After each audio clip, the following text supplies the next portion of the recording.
爭啲唞唔到氣。對於我係一個劇場成長嘅演員嚟講，係好深嘅感受。哇！好震撼嘅一套戲，得靚到一定要去戲院睇嘅，驚為天人嗰份熱血同埋對藝術嘅追求嗰種極致係令人好感動。生於舞台，死於舞台嗰種感覺啦，所以就令我好感動。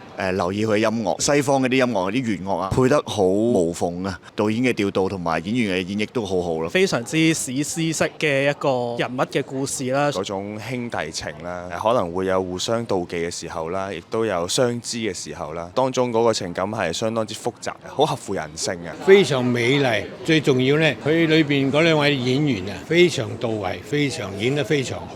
係好耐冇睇過咁好睇嘅電影，太好睇啦，所以好耐冇咁激動過。俾佢哋嘅演出係有震懾到，都未平復到嘅心情。帶咗我哋入一個全新嘅世界，我覺得係好精彩嘅。好中意佢哋嗰種相愛，但係佢哋又唔係完全唔敵對咁樣嘅關係，我覺得好好睇。追求藝術之美嘅人呢，都會好中意國寶呢部電影。佢令我諗起我睇咗第二部電影《霸王別姬》，角色就係不瘋魔不成人。俾佢 surprise 到，點解可以咁好睇？跟住你又 feel 到佢哋內心嗰種矛盾，兩位演員亦都演得好好。用言語中，我覺得表達唔到嗰種靚俾觀眾聽。今年最好嘅日本戲之一，非常之值得入去睇嘅。快啲去戲院睇啦！